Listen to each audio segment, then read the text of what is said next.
So what's up, you guys? Cece back with another video. Welcome or welcome back.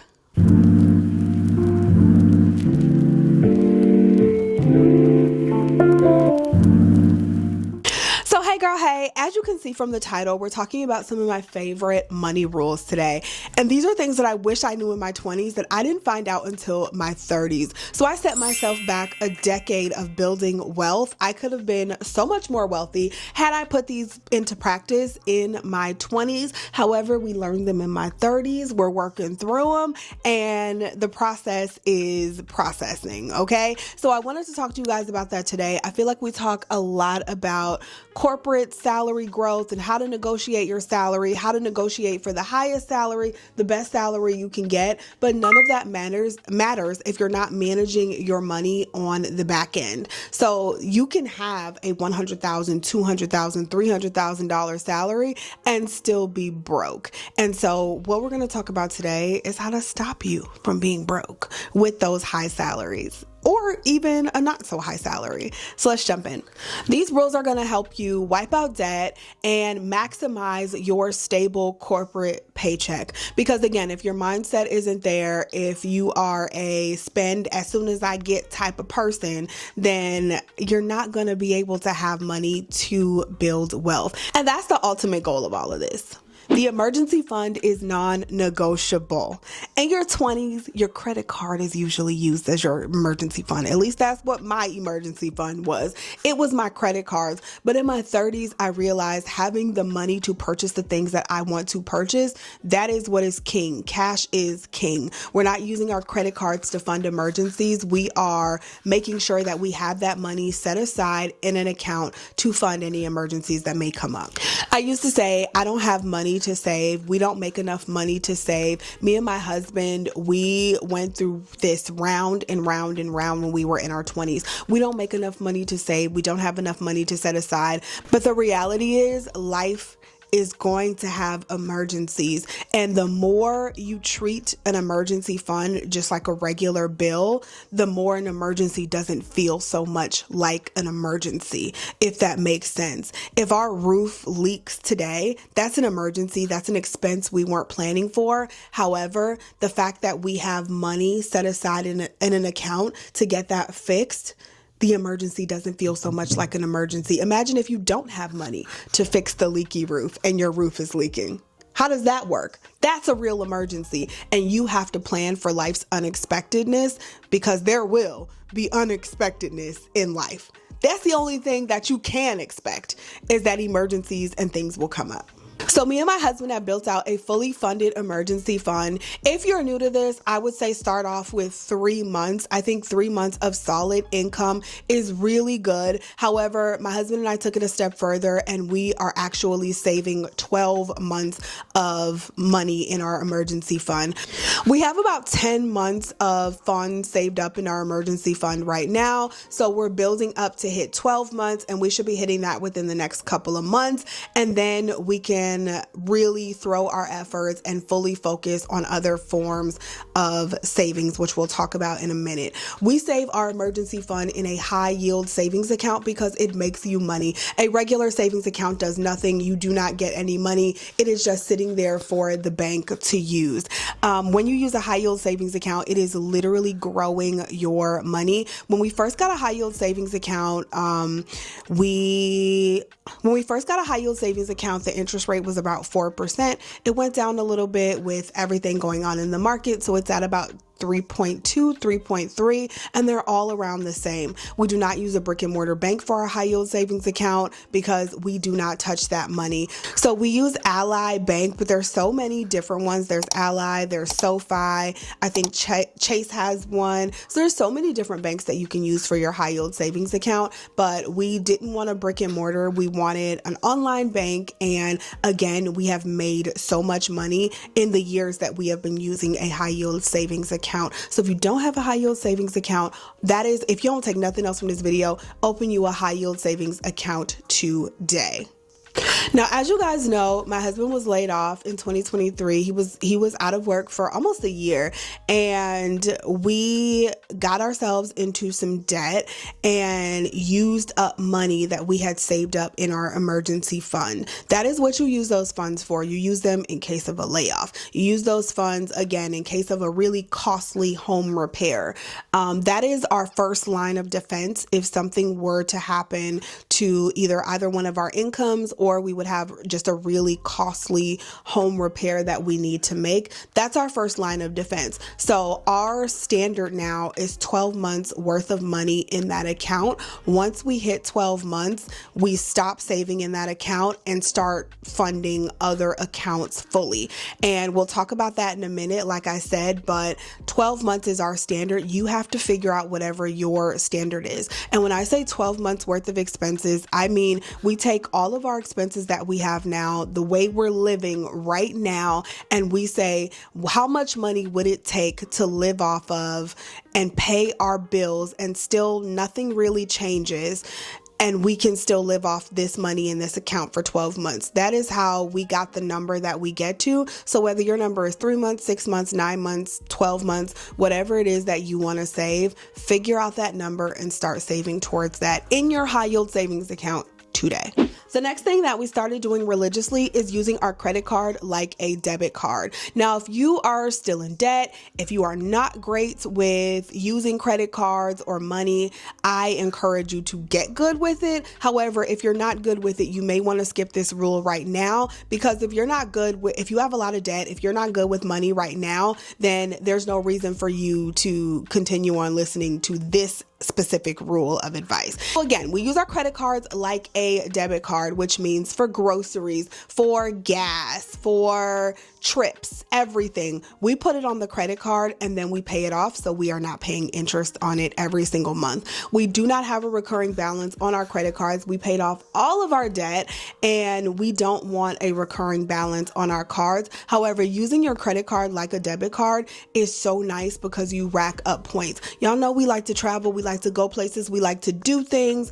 If you have a credit card that gives you rewards, you want to be using those rewards. So we specifically have a Chase Sapphire card. I've been talking about this on my Instagram a lot because I think it's really important for people to know. That card is $800 a year. I think it's $795 a year, which sounds really expensive. However, we get all of that money back and then some. So we use it for travel rewards and get free flights, free hotels, free dinners, and we use every single thing on that card. You get free Apple Music, free Apple TV, and there's some other perks and things in there. You should look into a card like that. You also don't have to have a card with a high yearly annual fee. You do not have to have a card like that. There are so many different credit cards out there, so I advise you to do your research, but we love our Chase Sapphire Preferred. However, again, there are so many other cards out there that don't have an annual fee or don't have as high of an annual fee. But if you're going to get a card like that, you have to use it. You have to use all the perks and benefits that come with it. We do that and we make sure we get our money's worth and then some. So the free flights, the free hotels, the free dinner, we take advantage of all of that by doing the things that we would normally do anyway. We have to grocery shop anyway. We have to put gas in our car anyway. So as long as we're paying that off as soon as we spend it, and then we set up a payment for that exact amount to make sure that we are not accruing interest. So it is not costing us to use this card, except for the annual fee. It's not costing us an interest rate to use this card, but we are getting back so many more benefits. So if you have that advantage, take advantage of it.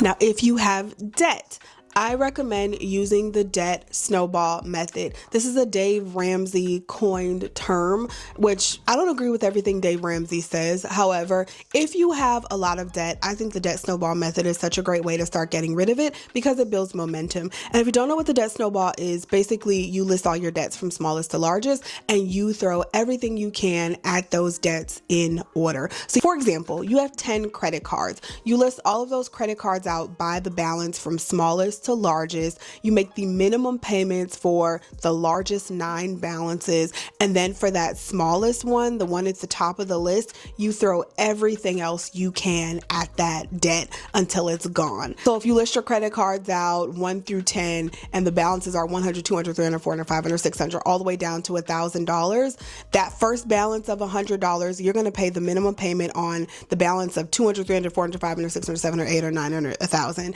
And then that $100 balance, you're going to throw everything you can at that balance until that's gone, right? So then once that $100 balance is gone, now you just have the other 9 credit cards. And so at that point, everything you were throwing at that $100 balance, you're going to take all of that plus the minimum payment you were already paying on that $200 balance, and now you're going to start throwing it at the $200 balance while keeping the minimum payments current on the other 8 credit cards. So that's the debt snowball. It's pretty simple and it works because it gives you momentum, right? You pay off that first card and you're like, oh my God, that's great.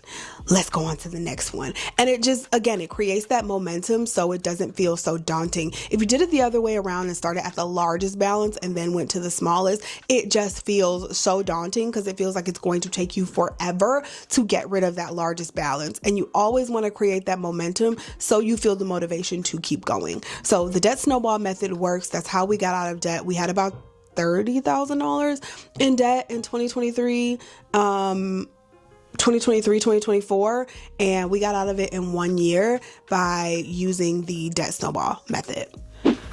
All right, you guys have probably heard me say this one a million times, but pay yourself first. That means when I get paid, when my husband gets paid, automatically the money goes to the savings account. We have them automatically set up. There is no, let's pay the bills, let's do what we do, and then let's see what's left over and what we'll put into savings.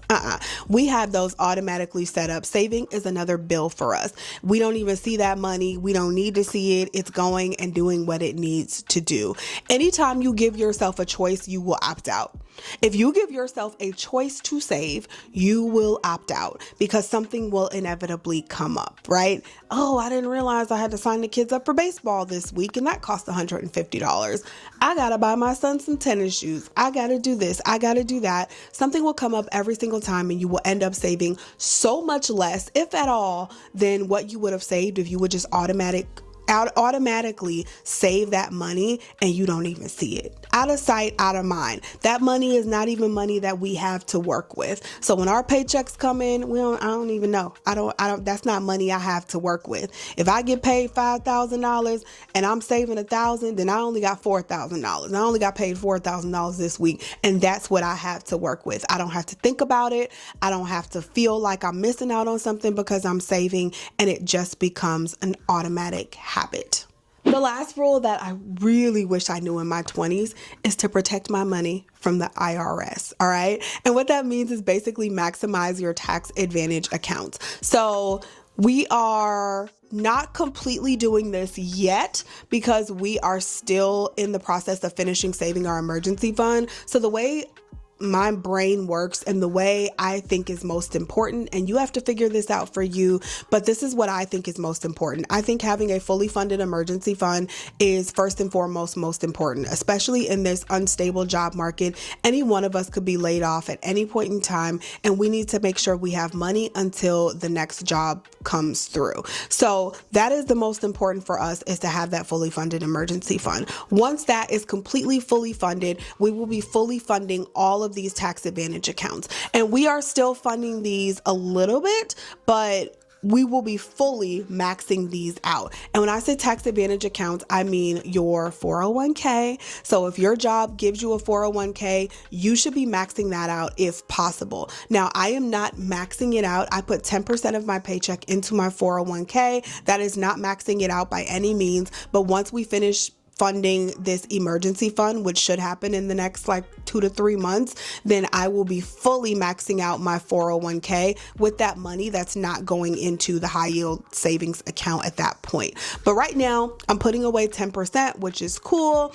And my job has a company match. So if your job has a company match, you need to be at least putting into your 401k whatever you need to put in to maximize that company match. So if they're matching you 4% dollar for dollar, you need to be putting away 4% in your 401k. That is free money that you're giving away if you are not doing that. You have to do that. If you do nothing else, you have to do that, because you are just letting them have free money, and it comes out pre-tax. So it just takes down your taxable income, and that's less money that you have to give back in taxes. The next tax advantage account is our HSA. So that is a health savings account. I've talked to you guys about this before. Health savings accounts are usually partnered with a high deductible health plan. And so my family is generally pretty healthy. We go to the doctor for obviously emergencies, but we don't have too many of those, thank God. But we just go for our regular physicals, and that's it.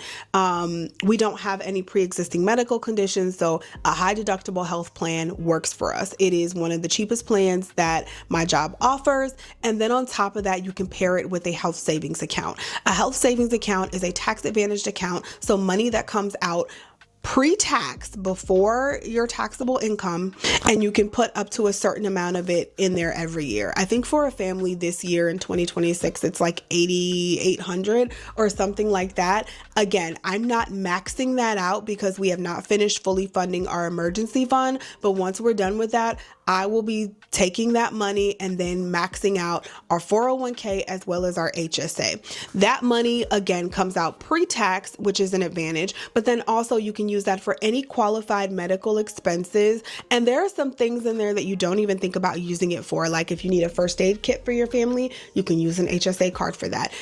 For like pads and tampons, you can use an HSA card for that. So things like that, you can use that HSA card for, and that's pre-tax money that's just on a separate debit card that you can have. Not only that, but it rolls over year to year forever. It is your money in that account. It is not money that's ever going to expire or go away. That is your money. And I think there's a way to invest it. I haven't gotten that far yet, just because, again, I have been trying to fully fund my emergency fund back. But once I do that, I'm going to look into how you invest that money, because I want to make that money work for me and maximize it the best I can. And then after the 401k, after the HSA is fully funded, whatever money is left is going to be going into our brokerage account. So we do have a Roth IRA and we have a regular IRA account open through Fidelity, and all of the rest of the money after those are fully funded every year will be going into our IRA, and we will be hitting those contribution limits as well. So you have to look into these things. And again, look, you ain't gonna have the money anyway, because the government is going to take it in taxes. So what you might as well do is take down your taxable income with these tax advantage accounts. You may not be able to touch them now, but they're going to help you out in the future. You have to fund for your retirement anyway, so don't let the government take your money if they don't have to. So all in all, this is the conclusion I've come to. Your 20s are for learning and your 30s are for executing. I had a lot of broke fun in my 20s, stuff I shouldn't have been doing, I was doing. But in my 30s, I had kids, and I learned that I need to be thinking about our family's financial future, and my husband and I have done that together, and we've really done our best to make up for lost time. So if you're watching this in your 20s, I mean, if you want to stop having some of that broke fun and start to build wealth, that is what I would recommend. Let me know which of these rules you're thinking about implementing today. If you don't have a high yield savings account, like I said before, I feel like that is the very first step and what you need to be doing right now today. They are free and easy to sign up. Go find one today. But I hope you guys enjoyed this video. I hope it was helpful for you and entertaining. If you like videos like this, make sure you give it a thumbs up. Let me know if you want to see more and what topics you'd like to see in the future. Thank you guys so much for watching. I love you, and I'll see you in the next one. Bye.